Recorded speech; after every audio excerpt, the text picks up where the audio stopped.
রাধাষ্টমী আসছে। এবার এখানে বলি মা, এই যে রাধাষ্টমী পালন করা হয়, যারা যারা রাধাষ্টমীর উপবাস করেন, ব্রত করেন, এই রাধাষ্টমী পালন করা হয় কেন? একবার স্বয়ং সূর্যদেব স্বয়ং নারায়ণের আরাধনায় বসলেন। আরাধনায় বসে যখন নারায়ণ সন্তুষ্ট হলেন, তখন বলছে, বলো সূর্যদেব, হঠাৎ তুমি আমার আরাধনা করছো কেন? তখন সূর্যদেব বললেন, প্রভু, আমি টাকা পয়সা গাড়ি বাড়ি কিচ্ছু চাই না, আমায় আশীর্বাদ করো, আমাকে একটা কন্যা দাও, মানে আমার জন্য একটা মেয়ে হয়, আর এমন একটা কন্যা দেবে, এমন একটা মেয়ে দেবে যে সারা জীবন তুমি তার বশে থাকবে, মানে সারা জীবন যেন তোমাকে বশ করে রাখতে পারে। ওমা, ভগবানকে বশ করে রাখবে কি যাত্রার দ্বারা কথা? যেমন তেমন মেয়ে পারবে ভগবানকে বশ করতে? ভগবান চিন্তা করলেন, আমি বসে থাকবো, মানে আমাকে বশ করে রাখবে, তাহলে তো যে সে নারী দিলে হয় না। বলে, ঠিক আছে, আমি আশীর্বাদ করলাম সূর্যদেব, তুমি হবে বৃন্দাবনের বৃষভানু, আর তোমার স্ত্রী হবে কীর্তিদা, আর তোমার ঘরে আসবে আমার বাম অংশ থেকে আমি সৃষ্টি করব একটি নারীকে, যার নাম হবে রাধা। তো রাধারানীর কিন্তু জন্ম হয়নি, মায়ের গর্ভে জন্ম হয়নি, অজনী সম্ভবা। রাধারানীর পিতা বৃষভানু আর রাধারানীর মা কীর্তিদা, তাদের কিন্তু কোনো সন্তান ছিল না। একদিন এক সরোবরে স্নান করতে গেছে, গিয়ে দেখছে কি একটা বড় পদ্ম ফুল। কীর্তিদা তখন তার স্বামীকে বলছে, স্বামী গো, ওই দেখেছো কি সুন্দর একটা পদ্ম ফুল, আমি এত বড় পদ্ম ফুল কোনোদিনও দেখিনি, আমায় একটু এনে দেবে? যেই না পদ্ম ফুলটা কাছে নিয়ে এসেছে মা, দেখছে পদ্ম ফুলের ভেতরে একটি ছোট্ট সদ্যজাত কন্যা রাধারানীকে পেয়েছিলেন।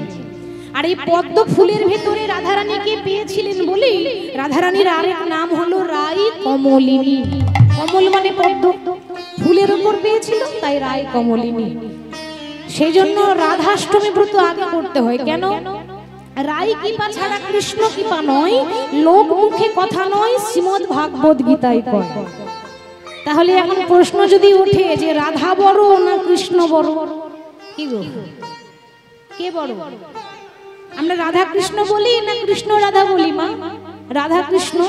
তা রাধা বড় না কৃষ্ণ বড় যদি প্রশ্ন আসে, তাহলে গ্রন্থ অনুসারে রাধারানী কৃষ্ণের থেকে বয়সে বড়। কিন্তু যুক্তির দিকে যাব না, কারণ যুক্তির দিকে গেলে ভক্তি আসবে না, ভক্তির পথে হাঁটলে যুক্তি থাকে না। তাই রাধা কৃষ্ণের নিয়ে বয়সের কোনো ভেদাভেদ আমি করব না, করতেও চাই না। রাধা কৃষ্ণ এক আত্মা দুই দেহ ধরি, অনন্য বিলাসে রস আস্বাদন করব। তাই যারা রাধাষ্টমী করেন, মানে জন্মাষ্টমী তো করেছেন অনেকে, এরপরে যদি কেউ রাধাষ্টমী করবেন মানে অতি অবশ্যই করবেন। রাধারানী কৃপা না করলে কৃষ্ণ কৃপা করবে না। তখন রাধারানীর প্রিয় কিছু আছে, যেমন রাধারানীর প্রিয় ফুল হচ্ছে পদ্ম ফুল আর জুই ফুল, নিবেদন করলে রাধারানী সন্তুষ্ট হয়। তারপর রাধাষ্টমীর দিনে রাধারানীর প্রিয় ফল হচ্ছে আপেল। শুধু তাই নয়, রাধাষ্টমী দিনে যদি কেউ রাধারানীকে নিজের হাতে ভোগ রান্না করে দিতে চান, তাহলে রাধারানীর প্রিয় সবজি কোনটা মা? প্রিয় সবজি রাধারানীকে যদি ভোগ রান্না করে দিতে চান, ভোগ নিবেদন করতে চান, তাহলে রাধারানীর প্রিয় ভোগ হচ্ছে, প্রিয় সবজি হচ্ছে কচুর লতি। কচু তো জানেন, কচু খাই, কচু সবজি বা কচুর লতি রাধারানীর খুব প্রিয়। যদি রাধাষ্টমী করেন, তাহলে কচুর লতি সুন্দর করে রান্না করে নিবেদন করবেন, রাধারানী খুব সন্তুষ্ট হবে। তাই রাই কৃপা ছাড়া কোনো কৃষ্ণ কৃপা নয়। জন্মাষ্টমী করলে অন্তত রাধাষ্টমী অতি অবশ্যই করবেন। এই জন্মাষ্টমী আজকে দিনটাই যে এত আনন্দ, কিছুদিন পরে 19শে আগস্ট হচ্ছে অন্নদা একাদশী। এগুলো বলছি কেন, অনেক ভক্ততে এগুলো পালন করেন একাদশীগুলো। তো এই যে অন্নদা একাদশী, এই অন্নদা একাদশী করেছিলেন একবার রাজা হরিশ্চন্দ্রের কথা তো শুনেছেন। এই একাদশী করলে আমাদের পাপ দুঃখ সবকিছু মোচন হয়ে যায়, আমাদের দারিদ্র। মাতা কৈকেয়ী রামকে যে বনবাসে পাঠিয়েছিল, যার নাম ছিল মা কৈকেয়ী, ঠিক তো? কেন না, নিজের ছেলে ভরতকে রাজা করবে, যার জন্য রামকে 14 বছর বনবাসে পাঠিয়ে দিল। এবার রাম যখন বনবাসে চলে যাচ্ছে না মা, তখন রামের মা অর্থাৎ কৌশল্যা এক বাটি দুধ এনেছে। এক বাটি দুধ এনে বলল, ওরে রাম, একদিন নয়, দুদিন নয়, 1 বছর নয়, 2 বছর নয়, 14টা বছরের জন্য তুই বনবাসে চলে যাচ্ছিস। 14 বছরের জন্য আমি তোকে দেখতে পাবো না, আবার সে 14 বছর পর ফিরে আসবি, তারপর তোর সঙ্গে দেখা হবে। তাই খোকা, যাওয়ার আগে এই অভাগিনী মায়ের একটা কথা রাখবি বাবু। বলো মা, কি কথা রাখতে হবে? আমার শেষ ইচ্ছা হলো তুই বনবাসে যাওয়ার আগে এই অভাগিনী মায়ের হাতে 1 বাটি দুধ পান করে যা। এবার যেই না রাম সেই দুধের বাটিটা নিতে যাবে, অমনি কই ছুটে এসেছে মা। তার মনে এত হিংসা, ছুটে এসে কৌশল্যার হাত থেকে দুধের বাটিটা ছুঁড়ে ফেলে দিল। মা হয়ে আরেক মায়ের কষ্ট বুঝলো না, যে নারী হয়ে আরেক নারীর কষ্ট বোঝে না, যে মা হয়ে আরেক মায়ের দুঃখ বোঝে না, সে তো নারীর নামে কলঙ্ক। সেদিনও রাম কিছু বলল না, কেন জানি? যে সয় সেই রয়। যে জীবনে ধৈর্য ধরতে শিখেছে একমাত্র সেই সফল হতে পেরেছে। রাম কিছু বলল না। 14 বছর বনবাসে চলে গেল। বনবাস থেকে ফিরে আসার পর প্রভু রামচন্দ্র কিন্তু নিজের মাকে প্রণাম করেনি। কাকে প্রণাম করলো গো?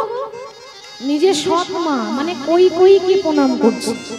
ছুটে এসে মা কৈকেয়ীকে প্রণাম করে বলল, মা তুমি ভালো আছো তো? 14 বছর পর তোমার মুখটা দেখতে পেলাম, তুমি আমার প্রণাম নিও। জননী জন্মভূমিষ্য স্বর্গাদপি গরীয়সী। যেই না রাম কৈকেয়ীকে প্রণাম করলেন, অমনি মা কৈকেয়ী বলে উঠল, ওরে রাম, তুই কি করছিস? তুই জানিস না আমি তোর সৎ মা? ওরে, প্রণাম যদি করতে হয় তাহলে আমাকে নয়, নিজের মাকে প্রণাম কর। এ জগতে সবাই বলে, সবাই জানে আমি তোর নিজের মা নই, আমি তোর সৎ মা। ওরে, সৎ মাকে কি কেউ এত ভালোবাসে? রাম তখন বলেছিল, মা তুমি বোধহয় জানো না, সন্তান কুসন্তান হতে পারে, কিন্তু মা কখনো কুমাতা হয় না। মা গো, তুমি ঠিক বলেছো, তুমি আমার সৎ মা। এ জগতে মানুষ 2 রকমের আছে, একটা অসৎ, একটা সৎ। অসৎ মানে কি? খারাপ, আর সৎ মানে ভালো। তুমি আমার ভালো মা। ভগবান কিন্তু মাকে এতটা সম্মান দিয়েছেন। মা, তুমি আমার ভালো মা। কেন জানো? তুমি যদি হিংসা না করতে, তুমি যদি আমার উপর হিংসা করে বনবাসে না পাঠাতে, তাহলে আমার অনেক কাজ ছিল যেগুলো অসম্পূর্ণ ছিল, তুমি পাঠিয়েছো বলে কাজগুলো সম্পন্ন করতে পেরেছি। কৈকেয়ী বলছি, ওরে রাম, তোকে আমি এত কাঁদালাম, তোর ওপরে আমি এত হিংসা করলাম, এরপরেও তুই আমাকে প্রণাম করছিস? তোর মতো সন্তান যদি আমার গর্ভে জন্ম নিত, তাহলে বোধহয় আমার নারী জন্মটা সার্থক হয়ে যেত। ভগবান বললেন, মা তথাস্তু, আশীর্বাদ করলাম। এ জগতে আমার কাছে যে যা চাই আমি তাকে তাই দিই, যে যেমন ভাবে চাই আমি তাকে তেমন ভাবে দিই। তুমি যখন চাইছো যে তুমি আমাকে যেন গর্ভে ধারণ করতে পারো, আমাকে যেন জন্ম নিতে পারো, আমার মা হতে পারো, তাহলে তাই হবে। আমি তোমার গর্ভে জন্ম নেব, তুমি হবে আমার মা। কিন্তু মা গো, তুমি যেমন মা হয়ে আর এক মাকে কাঁদিয়েছো, তার জন্য তোমাকে 1 জনম নয় 3 জনম কাঁদতে হবে। তোমার প্রথম জন্ম হবে মথুরায়, নাম হবে দেবকী। কংসের কারাগারে আমি তোমার গর্ভে জন্ম নেব বটে, কিন্তু তুমি আমাকে কোলে নিতেও পারবে না, আর তুমি সন্তানের সুখ ভোগ করতে পারবে না। তোমার দ্বিতীয় জন্ম হবে উড়িষ্যায়।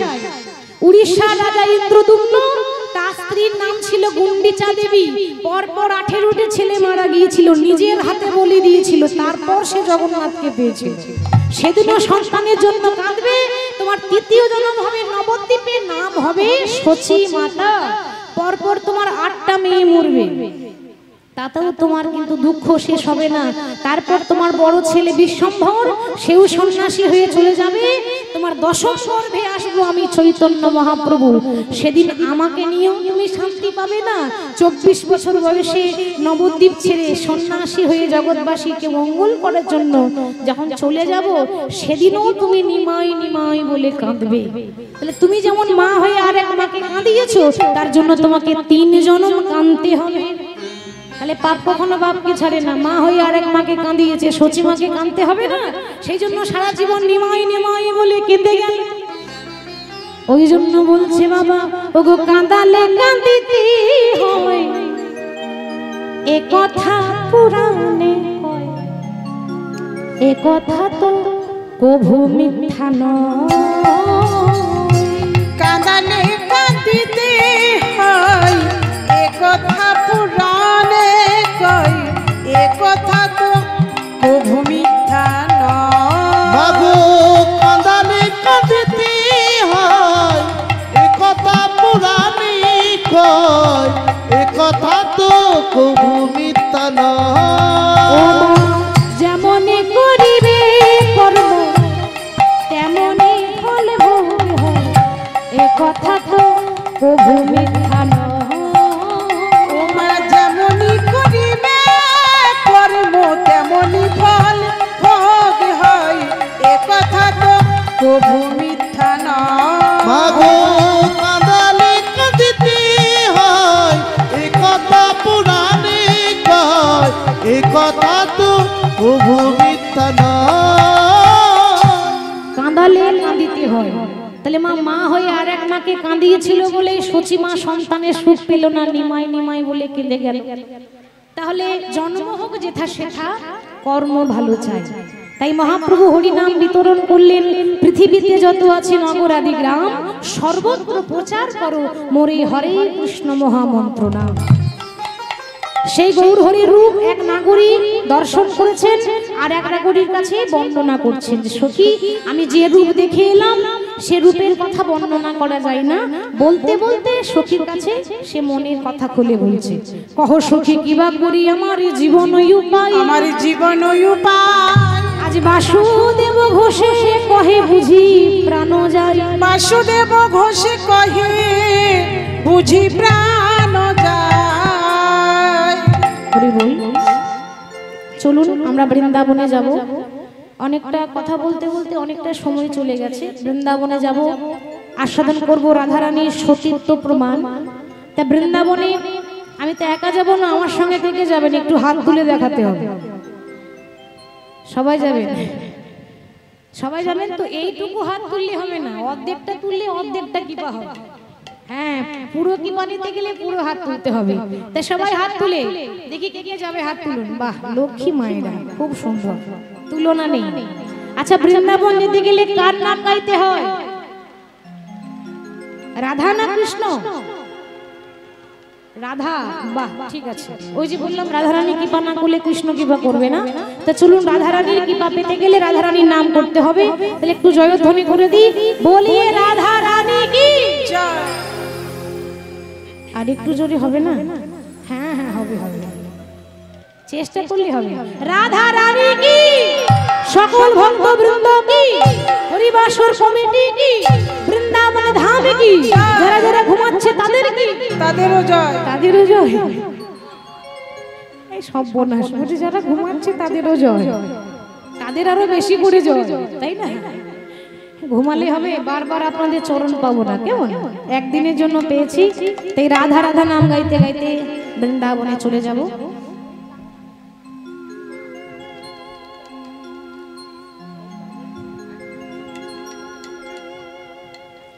হরে কৃষ্ণ। আর একটি কথা বলি, এই যে এত সুন্দর একটা হরিবাসর সুসজ্জিত হয়েছে, খুব সুন্দর সাজানো হয়েছে, খুব সুন্দর। তো যারা সুন্দরভাবে সাজিয়েছেন, আয়োজন করেছেন, যাদের অক্লান্ত পরিশ্রমে, যাদের ঐকান্তিক প্রচেষ্টায় আজ এই মহতী হরিবাসরটি সাফল্যমণ্ডিত হয়েছে, তারা কমিটি দাদা ভাইরা সেই সকল দাদা ভাইদের চরণের প্রণাম জানাই। এইভাবে তিনারা যেন প্রতি বছর হরিবাসর আয়োজন করতে পারেন এই কামনা করি। তার সঙ্গে আজকে যে লীলা, যিনি আর্থিকভাবে ব্যয়ভার বহন করেছেন তার নাম বলছি স্বর্গীয় কালীপদ গড়াই, স্বর্গীয় চারুবালা গড়াই ও স্বর্গীয় গীতারানী গড়াইয়ের স্মৃতির উদ্দেশ্যে গৌর হরির শ্রীচরণে আশ্রয়ে পাদস্পর্শে তাদের আত্মার শান্তি কামনায় লীলাগানটি ব্যয়ভার বহন করলেন শ্রী মানিক চন্দ্র গড়াই মহাশয়। তো তিনি আর্থিকভাবে সহায়তা করেছেন, লীলার ব্যয়ভার বহন করেছেন। তার সঙ্গে কমিটির যত দাদা ভাইরা আছে তারাও সাহায্য করেছেন, তারা আয়োজন করেছেন, তাদের চরণে প্রণাম জানাই। সকলের চরণে প্রণাম জানিয়ে আমরা বৃন্দাবনে চলে যাব। তাই রাধা রাধা নাম গাইতে গাইতে যাব। তাই সকলে বলবো রাধা রানী কি, রাধা রাধা রাধা রাধা রাধা রাধা রাধা বলো ওরে মন,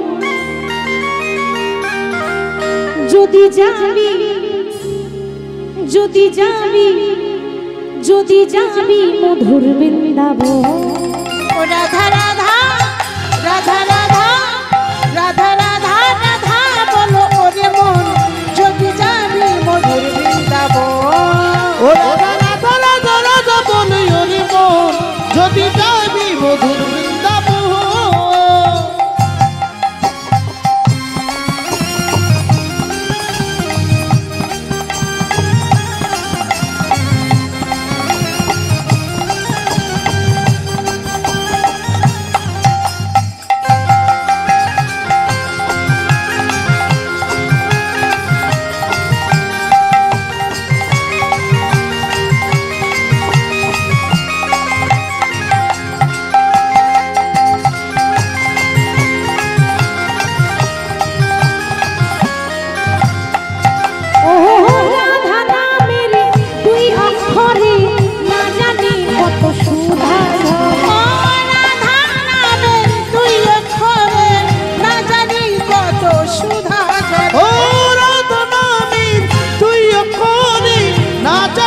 কত সুধা রাধা রাধা রাধা রাধা রাধা রাধা রাধা বলো ওরে মন, যদি যাবি মধুর বৃন্দাবন।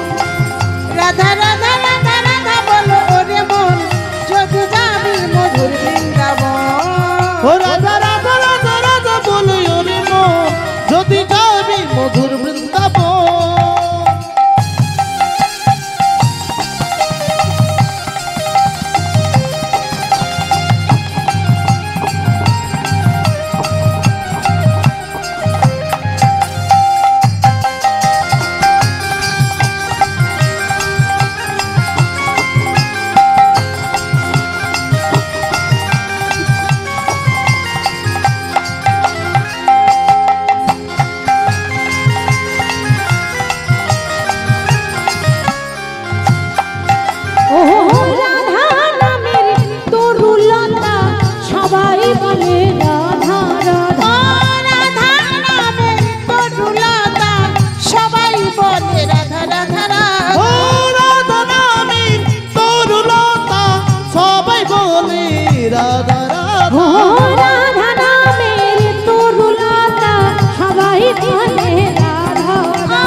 রাধা রাধা রাধা বলে ওরে মন, যদি যাবি মধুর বৃন্দাবন। ও রাধা রাধা রাধা রাধা বলো ওরে মন, যদি যাবি মধুর বৃন্দাবন। ও রাধা রাধা রাধা রাধা বলে ওরে মন, যদি যাবি মধুর বৃন্দাবন। বলো রাধে রাধে রাধে রাধে রাধে রাধে রাধে রাধে রাধে রাধে রাধে। আস্তে আস্তে আস্তে। তোমরা যা গাইছো না, তোমাদের থেকে আমার মায়েরা অনেক ভালো গাইছে, ওদের আওয়াজ বেরোচ্ছে না, কিন্তু আমার লক্ষ্মী মায়েরা ভালো গাইছে। আচ্ছা, ওরা তো প্রত্যেক দিন গায় নাকি? আজকে আপনারা গাইবেন, গাইবেন তো? আমি আগে বলি, তারপর আপনারা বলবেন। বেশি কষ্ট করতে হবে না, শুধু বলবেন রাধে রাধে একটু করতালে দিয়ে, কারণ এমন সৌভাগ্য বারবার হবে না। পেয়েছি যখন, তখন একটু রাধা নামের আনন্দ করব। রাধে রাধে राधे राधे वृंदावन में राधे राधे वृंदावन में केशी घाट में बंशीवट में गली गली में कुंज गली में अरे निधुवन में राधे राधे मधुबन में राधे राधे तालबन में राधे राधे भांडीरवन में राधे राधे द्वादशवन में राधे राधे हमारो प्यारी राधे राधे सबकी प्यारी राधे राधे अरे प्रेम से बोलो राधे राधे भाव से बोलो राधे राधे दोनों हाथ उठा के राधे राधे ताली बजा के राधे राधे मिलकर बोलो राधे राधे जोर से बोलो राधे राधे और जोर से राधे राधे और जोर से राधे राधे श्री राधे राधे राधे राधे श्री राधे राधे राधे राधे श्री राधे राधे राधे राधे श्री राधे राधे राधे राधे श्री राधे राधे राधे राधे श्री राधे राधे राधे श्री राधे राधे राधे राधे राधे राधे राधे राधे बोलिए राधा रानी की जय वाह राधा राधा राधा बोलो ओरे बोल जो भी जाए मधुर वृंदावन राधा राधा राधा राधा बोलो ওরে মন যদি যাবি মধুর বৃন্দাবন রাধা রাধা রাধা রাধা বলো ওরে মন যদি যাবি মধুর বৃন্দাবন রাধা রাধা রাধা বলো ওরে মন যদি যাবি মধুর বৃন্দাবন মধুময় শ্রীধাম বৃন্দাবন ধাম আকাশ মধুর বাতাস মধুর এই মধুর বৃন্দাবনে আজ ভগবান শ্রীকৃষ্ণ রাধা কুণ্ড তীরে বসে আছেন আর ওদিকে শ্রীমতী রাধারানী আমার সখীদেরকে সঙ্গে করে নিয়ে আমার গোবিন্দের চরণ তলে এসে বসেছেন অষ্টসখী পরিবেষ্টিতা রাধারানী গোবিন্দের চরণ তলে এসে রাধারানী বসলেন বটে কিন্তু রাধারানীর মন ভালো নেই তা হঠাৎ গোবিন্দ বললেন রাই তুমি এত কষ্ট করে আমার কাছে এলে কিন্তু কি হয়েছে কথা বলছো না কেন তোমার মনে কি কোনো দুঃখ আছে তোমার মনের মধ্যে কি কোনো কষ্ট আছে তুমি আমায় বলো শ্রীমতী রাধারানী বললেন বধূ আমার একটাই প্রশ্ন এই জগতে যারাই তোমাকে ভালোবাসে তাদের জীবনে এত দুঃখ কেন এত কষ্ট কেন গোবিন্দ বললেন রাই কেন হবে না সোনা যত আগুনে পোড়ানো হয় তত সোনা চকচক করে আর উজ্জ্বল হয় যত আগুনে পোড়ানো হবে সোনা তত খাঁটি হবে ঠিক তদ্রূপ যারা ভক্ত তারা যত কাঁদতে পারবে ততই খাঁটি ভক্ত হতে পারবে আর তাছাড়া তুমি জানো না রাই এ জগতে যে করি আমার আশ আমি তারই করি সর্বনাশ দেখবেন যারা সৎ পথে হাঁটে আপনি ভালো মানুষ আপনি কারোর ক্ষতি করেননি আপনি সব সময় হরি হরি করছেন আমার প্রভুকে নিয়ে পড়ে আছেন কিন্তু জীবনে যত দুঃখ কষ্ট জ্বালা যন্ত্রণা ভগবান আপনাকেই দিয়েছে আমরা দুঃখ করে বলি না প্রভু তুমি কেন এত কষ্ট দাও ভগবান বললেন ওরে এ জগতে যে আমার নাম করবে আমার প্রথম কাজ হচ্ছে তাকে রাস্তার কাঙ্গাল করে দেওয়া তাতেও যখন শান্তি হয় না আমার দ্বিতীয় কাজ হচ্ছে তাকে রাস্তার ভিখারি করে দেওয়া তবু যদি না ছাড়ে আমার পাঁচ তারপর হই আমি তার দাসী অনুদাস রাই এ জগতে যেজন গোবিন্দকে ভালোবাসতে পেরেছে তার দশা রাধারানীর মতো সবকিছু থাকতেও কোটিপতি হলেও সে পথের কাঙাল হয়ে যায় রায় কিশোরী বললেন বধূ আমি তোমার নাম করি বলে আমাকে সবাই কটু কথা বলে কিন্তু তাতে কোনো দুঃখ নেই তুমি আমায় শুধু আশীর্বাদ করো এ জন্মে নয় প্রতি জন্মে জন্মে এ যুগে নয় প্রতি যুগে যুগে আমার জন্য ওই চরণে মূর্তি থাকে আমি অন্য কিছু চাই না বধূ তুমি আমায় আশীর্বাদ করো আমি যেন কৃষ্ণ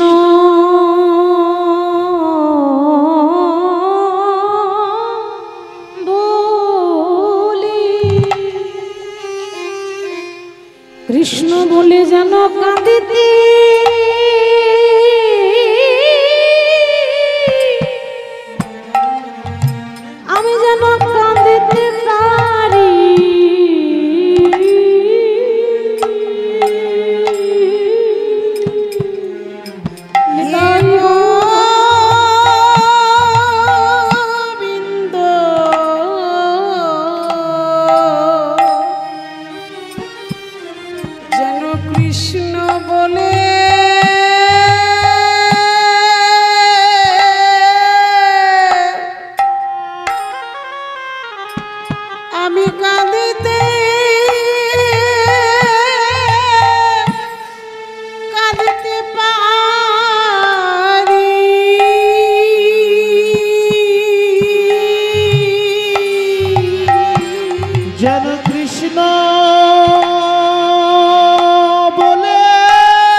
কাঁদিতে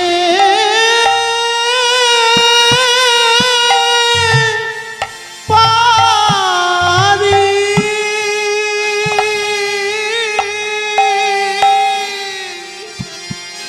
বধূ জন্মে না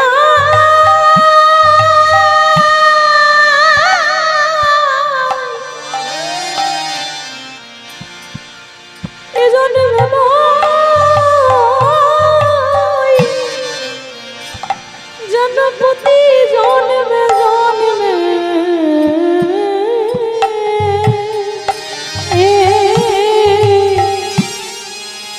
আমি যেন কৃষ্ণ বলি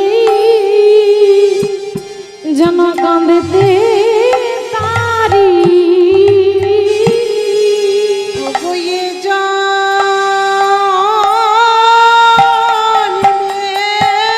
নয় প্রতি জন্মে জন্মে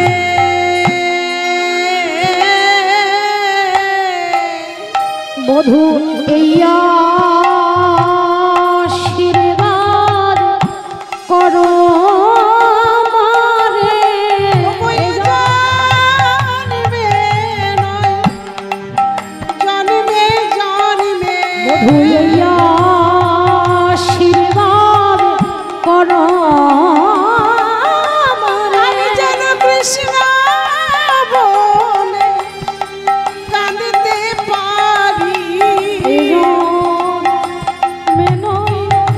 জন্মে জন্মে যেন কৃষ্ণ বলে আমি কাঁদতে পারি জন্মে জন্মে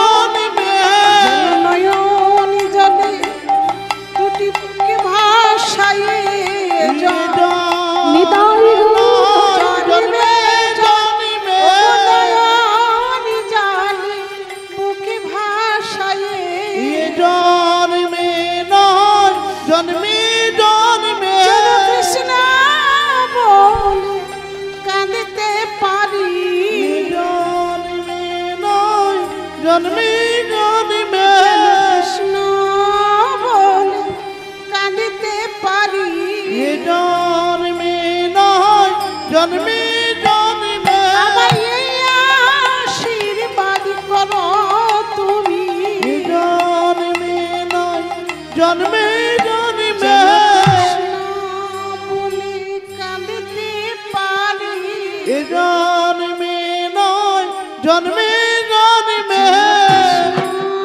বলে কাঁদতে পারি জন্মে নয় জন্মে জন্মে যেন কৃষ্ণ বলে কাঁদতে পারি জন্মে নয় জন্মে জন্মে কৃষ্ণ বলে কাঁদতে পারি জন্মে নয় জন্মে জন্মে নয়ন জলে বুকে ভাসায়ে জন্মে নয় জন্মে জন্মে আমায় আশীর্বাদ করো প্রভু জন্মে নয় জন্মে জন্মে আমায় আশীর্বাদ করো প্রভু জন্মে নয় জন্মে জন্মে বলে কাঁদতে পারি জন্মে নয় জন্মে জন্মে কৃষ্ণ বলে কাঁদতে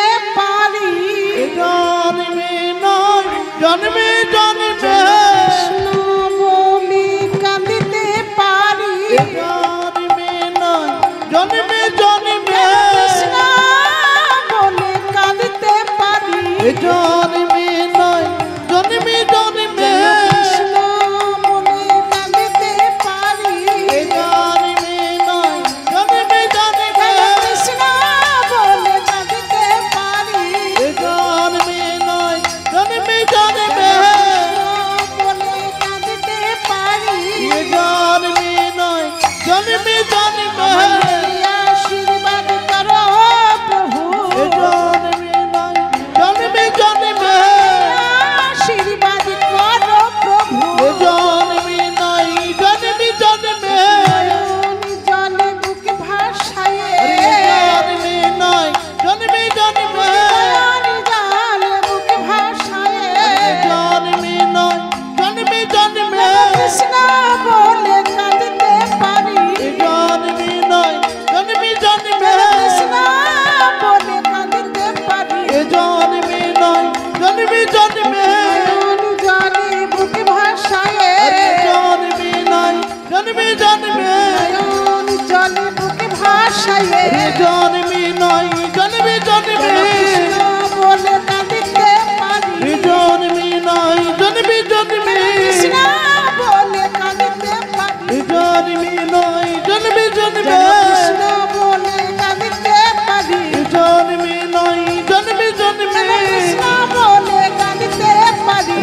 জন্মে নয় জন্মে জন্মে কৃষ্ণ বলে কাঁদিতে পারি রে জন্মে নয় জন্মে জন্মে আশীর্বাদ করো মোরে জন্মে নয় জন্মে জন্মে আশীর্বাদ করো মোরে জন্মে নয় জন্মে জন্মে আশীর্বাদ করো মোরে জন্মে নয় জন্মে জন্মে কৃষ্ণ বলে কাঁদিতে পারি জন্মে নয় জন্মে জন্মে কৃষ্ণ বলে কাঁদিতে পারি জন্মে নয় জন্মে জন্মে কৃষ্ণ বলে কাঁদিতে পারি রে জন্মে নয় জন্মে জন্মে কৃষ্ণ বলে কাঁদিতে পারি রে জন্মে নয় জন্মে জন্মে কৃষ্ণ বলে কাঁদিতে পারি আরে জন্মে নয় জন্মে জন্মে আমি যেন কৃষ্ণ বলে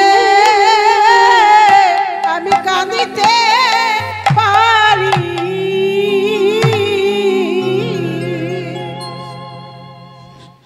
রাধারানী গোবিন্দের কাছে প্রার্থনা জানিয়ে নিজের মনের কথা নিবেদন জানিয়ে বলছে, বধূ তোমার কাছে আমার একটাই নিবেদন, এই বৃন্দাবনে আমি তোমায় ভালোবাসি বলে লোকে আমাকে কটু কথা বলে, কানাকানি করে, তাই বধূ হে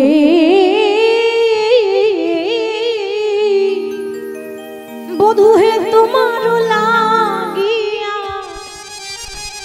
কলঙ্কের মালা গলায় পড়েছি আমি বন্ধু হে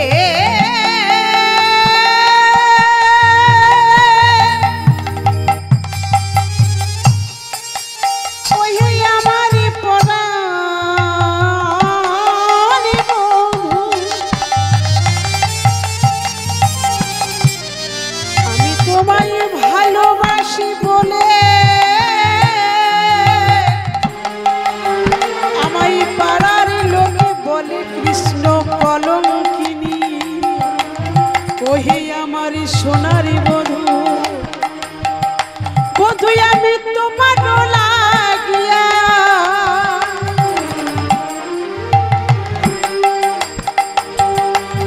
ও গো কলঙ্কের মালা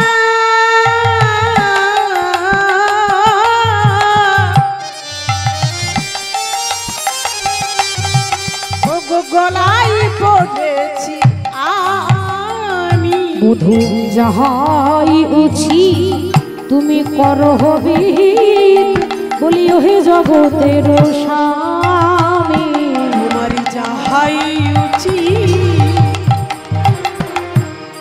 আমি অনাথিনী বলে আমায় ছেড়ে দিও না বধূ আমি তোমার ভজন সাধন জানি না বলে আমায় ছেড়ে দিও না বধূ ওগো তোমার যাহাই উচিত করহবি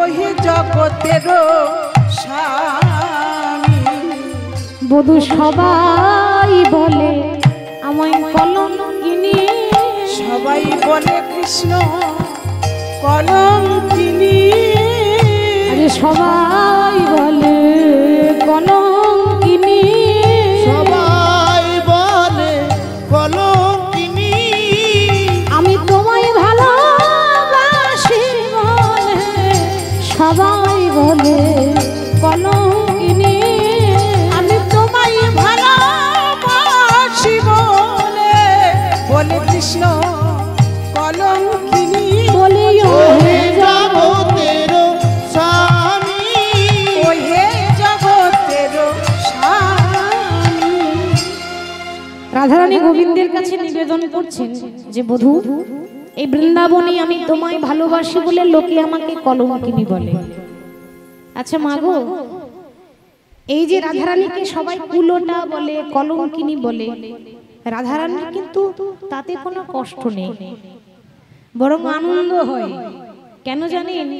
যখনই আমাকে ওরা কলঙ্কিনী বলে, কলঙ্কিনী বলার আগে তোমার অমিয় মাখা নামটা জুড়ে দিয়ে বলে ওই যাই কৃষ্ণ কলঙ্কিনী।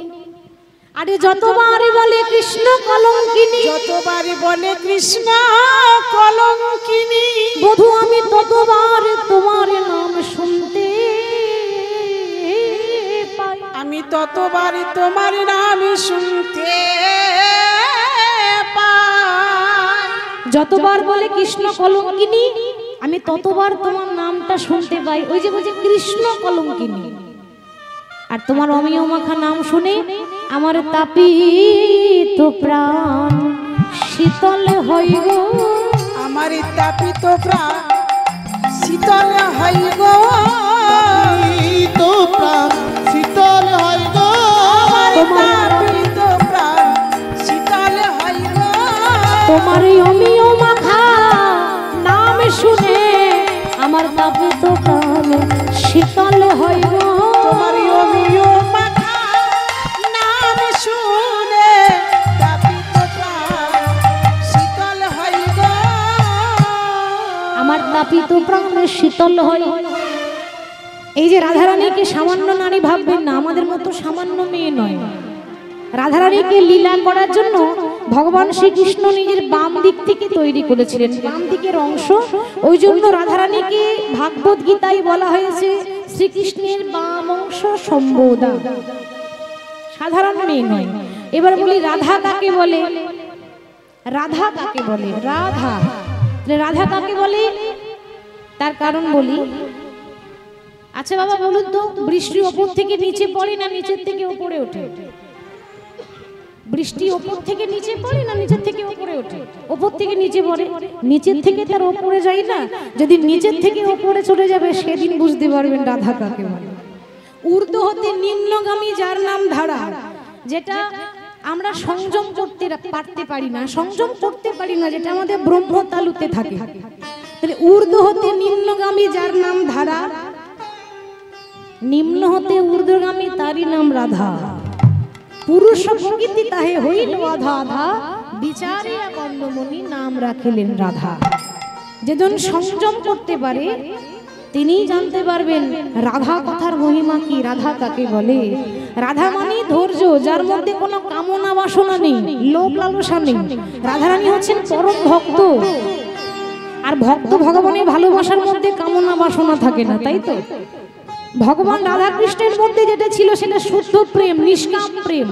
আর আমরা যেটা করি সেটা নিষ্কাম প্রেম হয় কি, সেটা সকাম প্রেম। প্রেম কাকে বলে আর কাম কাকে বলে? চৈতন্য চরিতামৃতে বর্ণনা দিয়েছেন, কৃষ্ণদাস কবিরাজ কলম দিয়েছেন, বলছে আত্ম ইন্দ্র প্রীতি ইচ্ছা তারে বলে কাম, কৃষ্ণ ইন্দ্র প্রীতি ইচ্ছা ধরে প্রেম নাম। যেটা নিজের স্বার্থের জন্য করি ওটা হলো কাম, আর যেটা গোবিন্দের সুখের জন্য করি সেটা হলো প্রেম।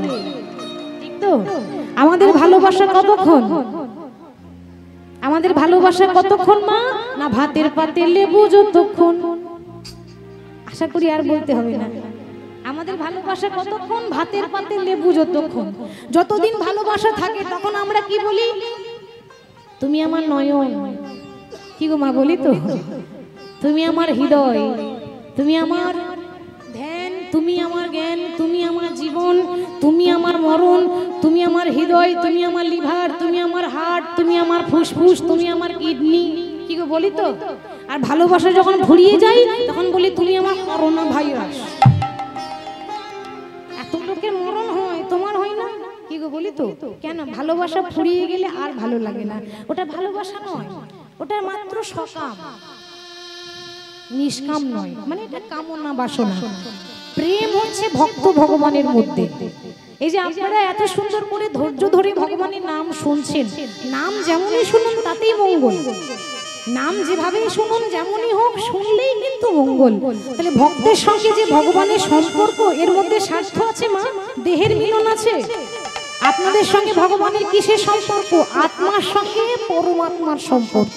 সেই সম্পর্ক ছিল রাধারানীর সঙ্গে কৃষ্ণের। কিন্তু বৃন্দাবনের লোকে তো তা বুঝতো না। যাদের বলার কাজ তারা বলবে, ঠিক তো, তারা বলবে। রাধারানী বলছে বধূ যখনই আমি যমুনাতে জল আনতে আসি তখন তারা আমাকে দেখে কানাকানি করে। ওমা কানাকানি বোঝেন? কানাকানি কাকে বলে? গোদা বাংলায় বলবো? ওই পাড়া গ্রামে গ্রাম বাংলায় বলে কানাকানি মানে লাগান ভাজান করা। লাগান ভাজান, কানে কানে ফিস ফিস করে, এই শুনেছিস বাড়িতে না, এটাকে বলে কানাকানি, মানে হয়ে গেল কথা। ইশারাতে হয়ে গেল। কার ঘরে কি চলছে এগুলোকে বলে কানাকানি। তা রাধারানী বলছে বধূ তোমায় ভালোবাসি বলে লোকে আমাকে দেখে ফিস ফিস করে কানাকানি করে। গোবিন্দ বলছে রাধে ওই যারা কানাকানি করে না আমার কি মনে হয় জানো তারা সবাই কানা, সবাই কানা, তারা সবাই কানা, সবাই কানা। আমার মনে হয় জানো তারাই তো কানা, আমার মনে হয় তারা সবাই কানা, মনে হয় জানো তারাই তো কানা। মনে হয় কেন তারাই কানা। কানা কেন হবে? আরে কানা মানে কাকে বলি? যে চোখে দেখতে পাই না তাকে বলি তুই কানা নাকি? কিন্তু বধূ যারা আমার নিন্দা করে তাদের তো সবারই চোখ আছে, তারা তো কানা নয়। গোবিন্দ বলছে রাই তাদের চামড়া চোখটাই আছে, জ্ঞান চক্ষু নেই। সেই জন্য বলি যারা করে না কৃষ্ণের আরাধনা আমার মনে হয় যেন তারাই তো কানা। যারা করে কৃষ্ণের আরাধনা মনে হয় তারা সবাই কানা। মনে হয় যেন তারাই কানা। যারা করে না কৃষ্ণের আরাধনা মনে হয় তারা সবাই কানা। তো বধূ আমার কি মনে হয় জানো ওই যে লোকে আমাকে কলঙ্কিনী বলছে এই দোষটা কার? দোষটা হচ্ছে বিধাতা। ভগবান আমাকে এমন ঘরে পাঠিয়েছে যে ঘরে বসত করে আমার দিনান্তে নিশান্তে কৃষ্ণ নাম বলতে পারি না। রাধারানী যে বাড়িতে থাকে শ্বশুর বাড়িতে রাধারানীর শাশুড়ির নাম কি ছিল মা জানেন? জটিলা। আর ননদিনীর নাম কুটিলা। কুটিলা নাম কাদের হয়? যাদের খুব ভালো মন, না যাদের মন খুব ভালো হয়। কি গো ঠিক তো? তাহলে রাধারানীর শাশুড়ির জ্বালা ননদির জ্বালা, আর এমন বাড়িতে থাকে শ্বশুর বাড়ি যে নীল শাড়ি পরতে মানা। রাধারানীর প্রিয় রং নীল রং, সেটাও পরতে পায় না।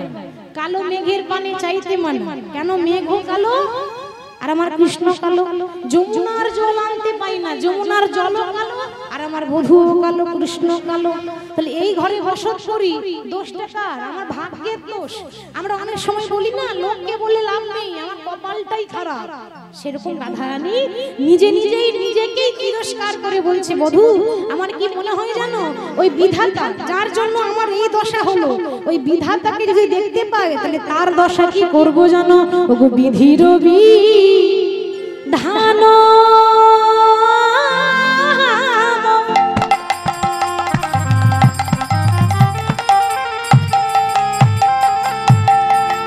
ওরে সখী রে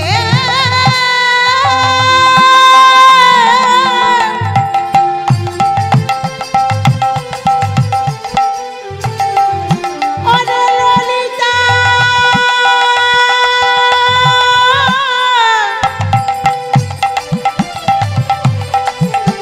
ওরে বিশাখা বিধির বিধান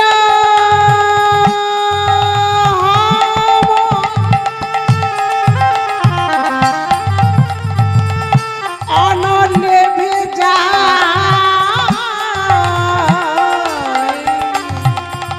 বিধির বিধান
বিধাতাকে কেউ দেখতে পায়? বিধাতা কখন আসে জানেন? যখন আমরা আতুর ঘরে থাকি, ঠিক তো? প্রত্যেকটা সন্তান জন্ম নিয়ে যখন আতুর ঘরে রাখা হয়, তখন একটা খাতা একটা কলম রাখা হয় না মা? কেন? বিধি এসে লিখে যাবে ওর কপালে কি আছে। তা আমি যখন আতুর ঘরে ছিলাম, তখন সেই বিধাতা লিখে গিয়েছিল কপালে। আর যদি কোনোদিন দেখতে পাই, তাহলে সেই বিধাতাকে কি করবো জানিস? আমি সেই বিধানে সখী আগুন দেব, আমি সেই বিধানে আগুন দেব, সেই বিধানে আগুন দেব, সেই বিধানে আগুন দেব। যে বিধানে কৃষ্ণ ভজতে দেয় না, আমি সেই বিধানে আগুন দেব। যে বিধানে কৃষ্ণ ভজতে দেয় না, সেই বিধানে আগুন দেব। যদি সে পরানো বধূ, বধূর নাগাল পায়। সখীরে যদি সে পরানো বধূ, বধূর নাগাল পায়। যদি বিধানের দেখা পাই, সে বিধির বিধানে আগুন লাগিয়ে দেবো। ললিতা বিশাখা বলছে, হ্যাঁ রে, আচ্ছা তোর যখন মনে এতই দুঃখ, তা তোর গোবিন্দকে বলতে পারিস না? ও শুধু শুধু লোককে দোষ দিয়েও লাভ নেই, বিধাতাকে দোষ দিয়েও লাভ নেই। তোর দুঃখগুলো তোর গোবিন্দকে বল, গোবিন্দ দুঃখ মোচন করে দেবে। রাধারানী বলছে, ললিতা, আমি যখন ঘর থেকে বেরিয়ে আসি, তখন আমি বলবো বলবো মনে করি, বলবো বলবো মনে করি, কিন্তু যেই না বধুর চাঁদ বদনে দর্শন করি, বধূর চাঁদ বদনে দর্শন করি, যেই না বধুর চাঁদ বদনটা দেখতে পাই। মায়েরা, এই যে প্রত্যেকটা ভক্ত এসেছেন আমার গোবিন্দের কাছে, একবার যদি মন প্রাণ দিয়ে যদি একবার তাকিয়ে থাকেন আমার গোবিন্দের বদন পানে, তা দেখবেন পৃথিবীর আর কারোর রূপ দেখতে ভালো লাগবে না। সে দেখতে কালো, কিন্তু এই কালো রূপে জগৎ করেছে আলো, তাই না? আপনার মনে হবে আর সত্যি তাই, আমার ভগবান কৃষ্ণের মতো সুন্দর আর কেউ নেই, তার মতো সুন্দর এই ত্রিভুবনে কোনো পুরুষ নেই, কোনো নারী নেই। রাধারানী বলছে যে আমি ঘর থেকে বেরিয়ে আসি, আমার যত দুঃখ আছে আমার কৃষ্ণকে বলবো, কিন্তু যখনই বলতে যাই আর গোবিন্দের চাঁদ বদনটা যেই না দেখতে পাই, আমি সবই ভুলে যাই রে সখী, আমি সবই ভুলে যাই রে সখী, সবই ভুলে যাই রে সখী, আমি সবই ভুলে যাই রে সখী। আমার বধুর বদন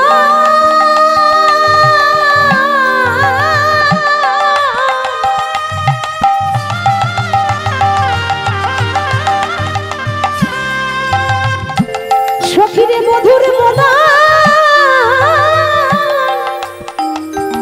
বদনে দর্শন করে আমি সবই ভুলে যাই রে সখী, আমারি বধুরি বদন, আমারি বধুরি বদন দর্শন করে আমি সবই ভুলে যাই রে সখী। আমার গোবিন্দের বদনটা দর্শন করে যত দুঃখ আছে সব ভুলে যাই, মানে বলতে আসি কিন্তু আর বলবো বলবো মনে করি, কিন্তু আমি বলতে গিয়ে আরে বলতে নারি, তাহলে বলবো কাকে? কাউকে তো বলতে হবে। তাই যত রাগ দেখাচ্ছে বৃন্দাবনের বাসীর দিকে, তাই সখী আমি মনে মনে ঠিক করেছি, এই বৃন্দাবনে যারা আমাকে কলঙ্কিনী বলে, যারা আমার গোবিন্দকে ভালোবাসে না, তাদেরকে অভিশাপ দেব। কি অভিশাপ? কি অভিশাপ জানিস? এই বৃন্দাবনে আমার গোবিন্দকে যারা ভালোবাসে না, তাদের দশা কি হবে? বলে কি হবে সখী? আমার বধূরে দেখে যারা ভাবে পর, আমার বধূরে দেখে যারা ভাবে পর, আমার মধুর দেখে যারা ভাবে পায় আমার বধূরে, আহাই আমার বধূরে, কি পায় আমার বধূরে দেখে যারা ভাবে পর, আমার বধূরে দেখে যারা ভাবে পর, আমার মধুর দেখে যারা ভাবে অভিশাপ দিলাম। অভিশাপ? হ্যাঁ রে, তোর মতো ভক্ত রাধারানীর মুখে অভিশাপ মানায়, তুই আশীর্বাদ দিবি কি, তুই অভিশাপ দিচ্ছিস? বলে হ্যাঁ, আমারও বধূরে দেখে যারা ভাবে পর, মানে কৃষ্ণকে দেখে যারা ভালোবাসে না, আমি তাদেরকে উদ্দেশ্যে অভিশাপ দিলাম। তাদের কি হবে জানিস? ওরে দিন দুপুরে যেন পুড়ে যাই ঘর, দিন দুপুরে যেন পুড়ে যাই ঘর, দিন দুপুরে যেন পুড়ে যাই ঘর, দিন দুপুরে যেন পুড়ে যাই ঘর। তাদের ঘরে যেন আগুন লেগে যায়। আবার সকালেও নয়, সন্ধ্যাতেও নয়, যেন দিন দুপুরে আগুন যেন দিন দুপুরে আগুন লাগে, দিন দুপুরে আগুন লাগে, দিন দুপুরে আগুন লাগে, দিন দুপুরে আগুন লাগে, দিন দুপুরে আগুন লাগে। দিন দুপুরে আগুন লাগে। সখী সকালে নয়, সন্ধ্যাতে নয়, দিন দুপুরে আগুন লাগে। সকালে নয় সন্ধ্যাতে নয়, দিন দুপুরে আগুন লাগে। সকালে নয় সন্ধ্যায় নয়, দিন দুপুরে আগুন লাগে, পুড়ে যেন পুড়ে যাই ঘর, দিন দুপুরে যেন পুড়ে যাই ঘর। যারা আমার গোবিন্দকে ভালোবাসে না, তাদের জন্য দিন দুপুরে ঘরে আগুন লেগে যায়। হ্যাঁ গো মা, কিরকম কথা বলছে? ললিতা বলছে, হ্যাঁ রে রাধে, চুপ কর, চুপ কর, এরকম কথা মানাই না। হ্যাঁ রে, বলি লোকের ঘরে আগুন লেগে গেলে তোর কি লাভ হবে? তোর আনন্দ হবে? রাধারানী বলছে, ললিতা, তোরা যে ঘরের কথা ভাবছিস, আমি কিন্তু ওই ঘরের কথা বলছি না বাবা। এই যে ইট পাথর বালি সিমেন্ট দিয়ে যে ঘরটা তৈরি হয়েছে, এই ঘর যদি একবার ভেঙে যায়, আবার কিন্তু মিস্ত্রি তৈরি করে দেবে, দেবে না? মিস্ত্রিকে টাকা পয়সা দিলে আবার ঘর তৈরি করে দেবে। কিন্তু এমন একটা ঘর আছে যে একবার ভেঙে গেলেও নতুন করে তৈরি হয় না, আর একবার যদি পুড়ে যায় তাহলে আর তো কোনোদিন নতুন করে তৈরি হয় না। সেটা কোন ঘর গো? এই ঘর? বলে না, এ তো আবার তৈরি হবে ভেঙে গেলে। কিন্তু এমন ঘর আছে যে একবার যদি ভেঙে যায় তো কোনো কারিগরের ক্ষমতা নেই যে তৈরি করে দেবে। সেটা হলো আমাদের দেহ ঘর। আমার যেমন কৃষ্ণ বলে কাঁদতে কাঁদতে হৃদয়টা পুরো ছারখার হয়ে গেল, ঠিক সেরকম যারা আমার নিন্দা করে, যারা আমার বধূর নিন্দা করে, তাদের জন্য ঘরে আগুন লেগে যায়। ওই ঘর নয়, যেন হৃদয় ঘর পুরো ছারখার হয়ে যায়। আচ্ছা, তা না হয় মানলাম, কিন্তু তুই বলছিস সকালেও নয়, সন্ধ্যাতেও নয়, যেন দিন দুপুরে আগুন লাগে। হ্যাঁ রে, দুপুর বেলায় আগে তো সূর্যের তাপ, তারপর যদি আগুন ধরে যায় তাহলে কত জ্বালা হবে। রাধারানী বলছে, সখী, ওই দুপুর বেলারও মানে আছে মা। আমাদের যেমন সকালবেলা, দুপুরবেলা, সন্ধ্যাবেলা, ওরকম প্রত্যেকটা মানুষের জীবনে তিনটে কাল আসে: শিশুকাল, যৌবনকাল আর বৃদ্ধাকাল। সকালবেলা মানেই হলো শিশুকাল, সবে তো জন্ম হয়েছে শিশু, তখন আমরা কিচ্ছু বুঝি না, মানে সকালবেলা। দুপুরবেলা মানে কি? যৌবনকাল। আর সন্ধ্যাবেলা মানে হচ্ছে বৃদ্ধাকাল। তাহলে কথাতেই আছে, শিশুকালে হরি ভজে হরি পাবার আসে, হরি পাবারে আসে। আরে বৃদ্ধাকালে হরি ভজে জমে রতরস। ও গো বৃদ্ধাকালে হরি ভজে জমে রতরসে। যারা খুব অল্প বয়স থেকে এই ভজন সাধনের পথে নেমেছে, মানে সংসার থাকতেও সংসার মুক্ত, সংসার ভালো লাগে না, সবসময় প্রভুকে ভালোবাসে, তারা একদিন ঠিক ভগবানের কৃপা পাবে। আর যারা বাবা সারা জীবন গুনতে গুনতে সময় চলে গেল, আর বলা হলো না, সারা জীবন গুনতে গুনতে চলে গেল, এখন বয়স হোক, এখন থেকে আবার হরি বল বলবো, আর বুড়ো হবো তখন হরি বল বলবো, অনেকে বলে না। তা শেষ বেলায় কিন্তু বুড়ো বয়সে হরি বল বলা হবে না, সারা জীবন বললেন না, আর শেষ বেলায় গিয়ে যদি আমি হরি বল বলি, হরি বল হবে? কি করে হবে? দাঁত ভেঙে যাবে তো। হরি বল বলতে যাবেন, হরি বল আর বেরোবে না, কি হবে বলুন তো মা? হবি বল, হবি বল, হবি বল। হরি বল তো হবে না, হরি বলতে যাবেন হবি হয়ে যাবে। ওই জন্য যা করবেন সময় থাকতে করুন।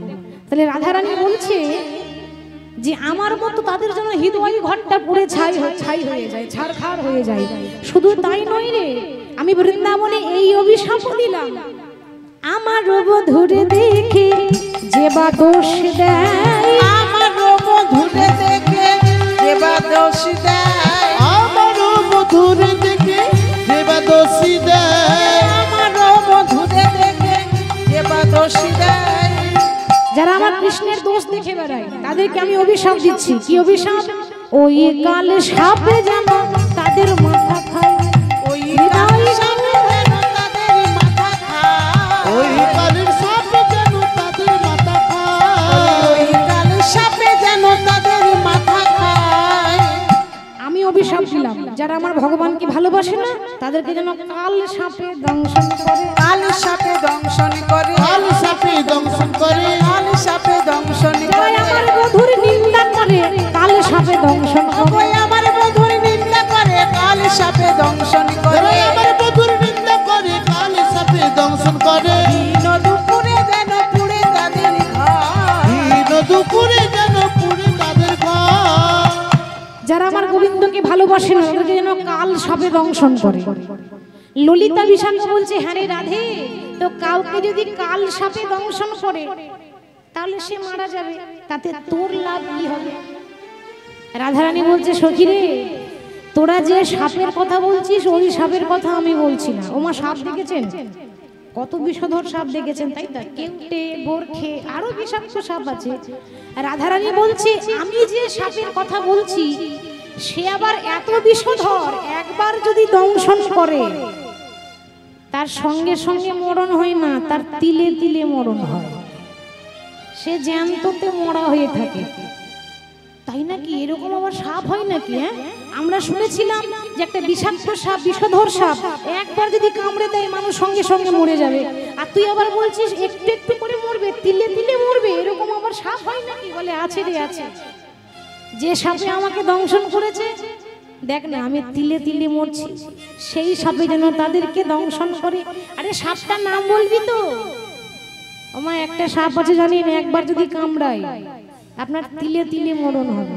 সে সাপটাকে কৃষ্ণ কালভুজঙ্গ দংশন করে, কৃষ্ণ কালভুজঙ্গ দংশন করে, কালীভুজঙ্গে দংশন করে। যারা কৃষ্ণের নাম করে কালভুজঙ্গ দংশন করে, যারা কৃষ্ণের নাম করে কালীভুজঙ্গে দংশন করে, যারা কৃষ্ণের নামে করে কালভুজঙ্গ দংশন করে, ওই কালে সাপে যেন তাদের মাথা খাই, ওই কাল সাপে যেন তাদের মাথা খায়। আমি বৃন্দাবনে বসে বসে অভিশাপ দিলাম, যারা আমার নিন্দা করবে তাদের জন্য কাঁদতে কাঁদতে জনম যায়। ললিতা বিশাখা বলে, রাধে ওগো রাধে গো, রাধে, এটা তোর অভিশাপ নয়, এটা তোর আশীর্বাদ। কেন? তুই যে বললি আমার মতো যেন কাঁদতে কাঁদতে জনম যায়, বলতে পারছি রাধে রাধে। এই জগতে সবাই কৃষ্ণের নাম করে, সবাই ভগবানকে ভালোবাসে, কিন্তু তোর মতো কাঁদতে পারে কয়জন? এ জগতে মা, আমরা যখন কাঁদি না, যখনই আমাদের চোখে জল আসে, ছেলে মেয়ে নাতি নাতনির জন্য কাঁদি, তাই না? সংসারের জন্য কাঁদি, কিন্তু গোবিন্দ বলে, কৃষ্ণ বলে কাঁদতে পারে কয়জন? গোবিন্দ বলে, কৃষ্ণ বলে কাঁদে একমাত্র তারাই যারা গোবিন্দকে ভালোবাসে, যারা হলো এই জগতের ভক্ত, পরম ভক্ত। বৃন্দাবনে যেমন রাধারানীর মতো বড় ভক্ত আর কেহ নাই, সেরকম আরেকটা ভক্ত ছিল যে মাত্র 5 বছর বয়সে প্রভুর কৃপা পেয়েছিল, ভগবানের কৃপা পেয়েছিল। সে কে না, তার কথা কিন্তু রামায়ণে উল্লেখ আছে।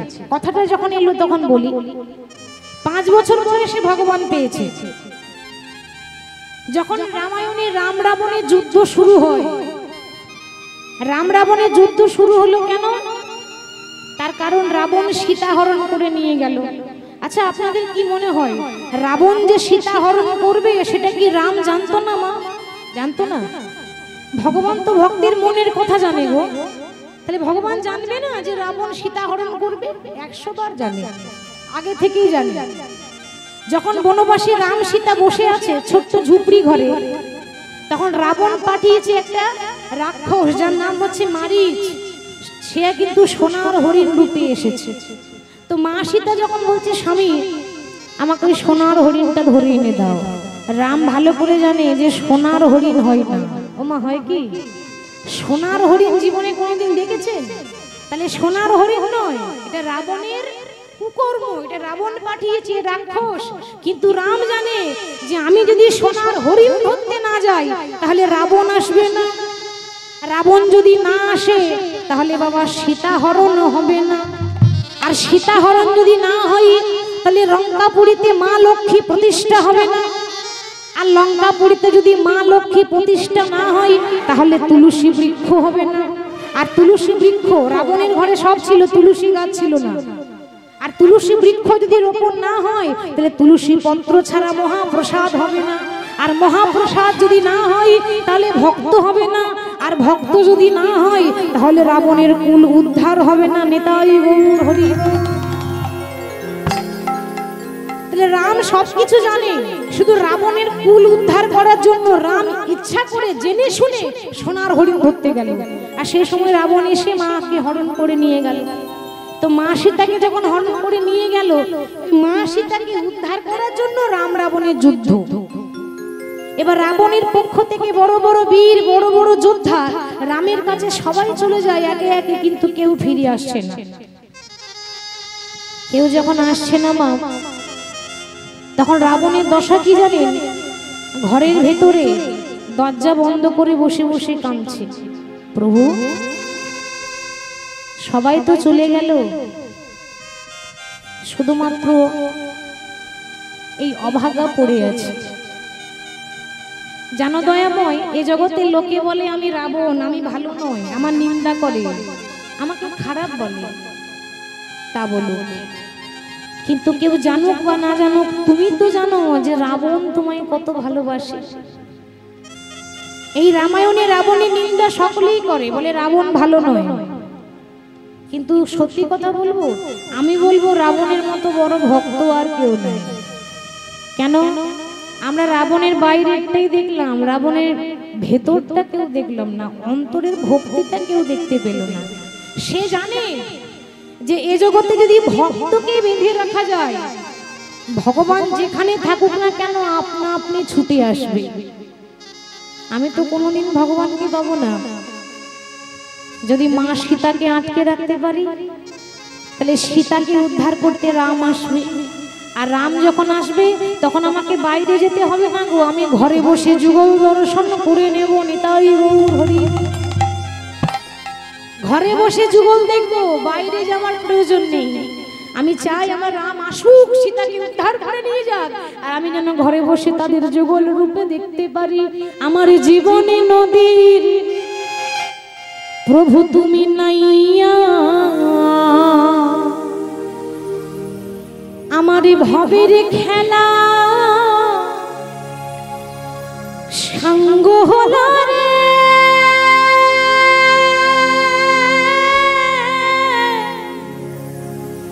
সেদিন দিও পার করি আরে আমার জীবন নদীর নাইয়া, আমার জীবন নদীর নাইয়া,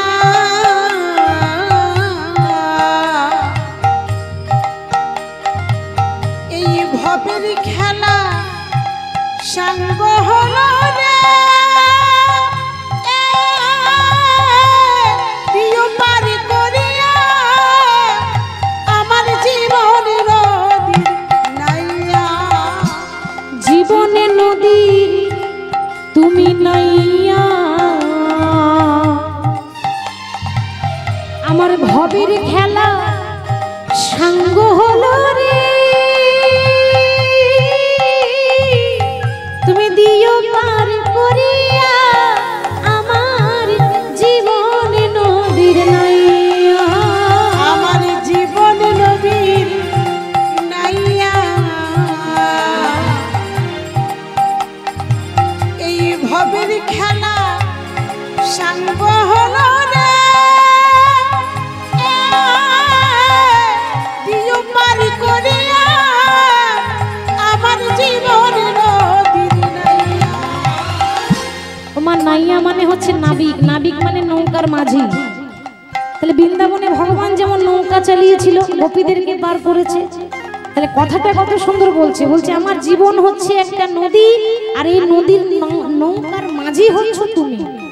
তা তুমি যেমন গোপীদেরকে পার করে দিয়েছিলে, প্রভু তুমি যেন আমাদের হাতে ধরে যেন পার করে নিও। আমি কামনা বাসনার হাতে বেঁধেছিলাম বাসা, আমি কামনা বাসনার হাটে বেঁধেছিলাম বাসা, আমি কামনা বাসনার হাতে বেঁধেছিলাম বাসা। সেই বাসায় আমার আজ ভেঙে গেল